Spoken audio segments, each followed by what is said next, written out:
And that was probably one of the most stressful and damaging things I could have done for my body. Hello everyone, and welcome back to my channel. In this video, I'm going to share with you 5 things that I wish I knew when I first got ill, because those would have sped up my recovery. And I'm sharing these things so that you don't make the same mistakes that I made. So let's get on with the video. As some of you will know, I'm Rachel, and I recovered from chronic fatigue, fibromyalgia, IBS and hypothyroid, all using medical medium and emotional freedom techniques.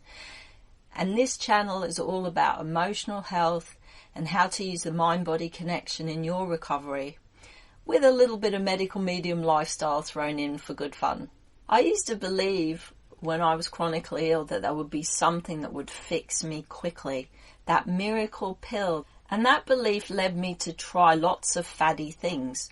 I would try things that doctors and nutritionists suggested without any question. And I'd also look at things on the internet and try those things as well. And that wasn't very good for my body.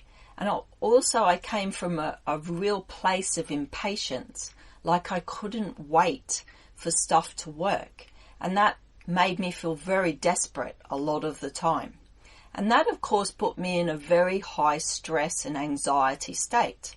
I'd also put time limits on everything. I would try things and I'd say, right, I'll give this a month or I'll give it 3 months. And if nothing changes, then I'll switch to something else.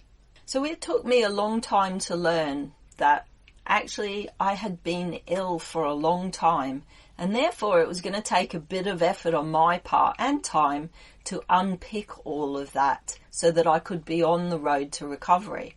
So letting go of the time limits made a huge difference for me. It meant I could relax, I could trust, but also I wasn't rushing into trying things that perhaps weren't that good for me. So in my recovery, I bounced from doctor to doctor, and I grew very disillusioned because every time I started to work with somebody, I'd get some tests, I'd be so full of hope, and then the test would come back and I'd find out that according to the tests there was nothing wrong with me, and I'd be very disappointed. The other thing that I often did was I would throw myself full throttle into any treatment protocols that they gave me, not really questioning whether they were right for me or not, whether they might be too strong or too risky. I just went along with what they said. And it took some time, but I finally learnt that I was actually the boss of my recovery, that the only person who cared about whether I recovered was me. I cared the most. Lots of people cared on a professional basis. My family cared, but I was the one who was going to suffer the most if I didn't get better. So once I decided I was the boss of my recovery, I became very picky about who I had in my team. So if I worked with a doctor who was disrespectful, I would throw them off my team and get somebody who knew how to treat me. I stopped taking the labels on board. For example, I got told that my jaw would not recover, that I would need constant operations. It was impossible. So I got myself educated and I read loads of books. I didn't do Google searches. I actually read some books by some experts. And I thought I'd try some alternatives, and they worked for me. Becoming the boss of my own recovery served me well, because it meant that I took responsibility, but I also only did what I felt comfortable with. And it's really empowering because you start to realize that you heal you. The other people don't heal you. Your body does the work. They are just there to guide you through the process. And if you don't like the path that they're taking you down, you don't have to go there. And what it meant for me was I wasn't searching for somebody to fix me. I knew that I could steer the ship, and I just needed a little bit of help to guide me. Now, before I move on, one of the things that blocks our recovery is being at war with our bodies. So I've made an EFT guided body love meditation for you guys. I've put the link in the description. It's got nice binaural beats. I think that's how you pronounce it. And it's really soothing, and it'll show you how to relax, how to take notice of body sensations, and how to talk to your body in a kind and compassionate way. Now with that out of the way, let's move on to the rest of the video. So for most of my life, trying to recover my health, my focus was very much on my digestion because that was incredibly uncomfortable. And I thought that if I could only find the right food, the right diet, and the right supplementation, that somehow I would heal.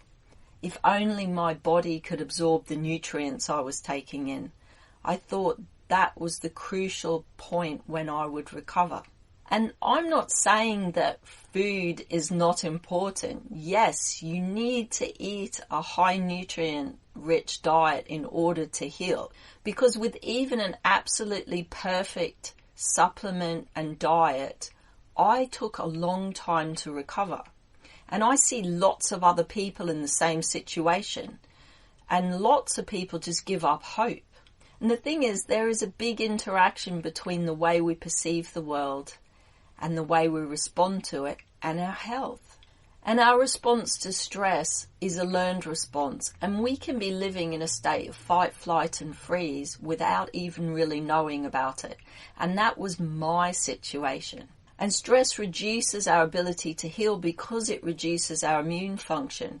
So in order for us to heal, we need to manage our stress, but we also need to look at our emotional health.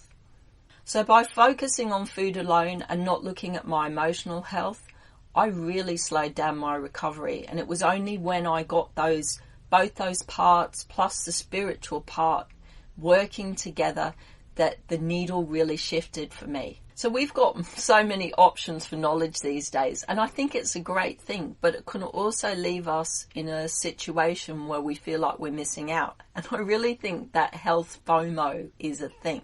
And that was me. I used to spend so much time health Googling, looking up different treatments, looking up different supplements, reading what people said about them, reading about what different treatments people went through and how it worked for them, and it would build my hope up.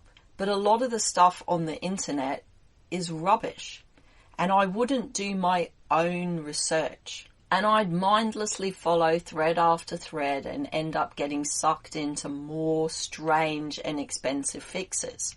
Instead of sitting there doing hours of Google research every day, and I was quite extreme, but I've met other people who are too, I should have actually been resting, not spending all my time on Google. And so I really wish I knew how to discern what was sensible and what wasn't.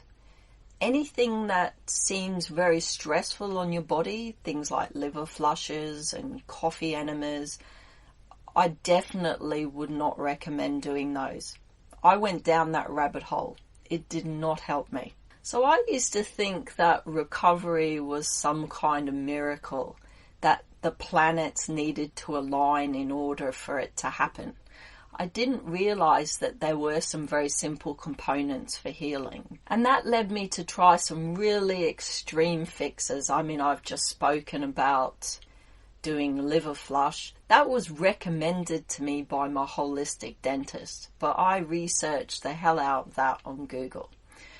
And that was probably one of the most stressful and damaging things I could have done for my body.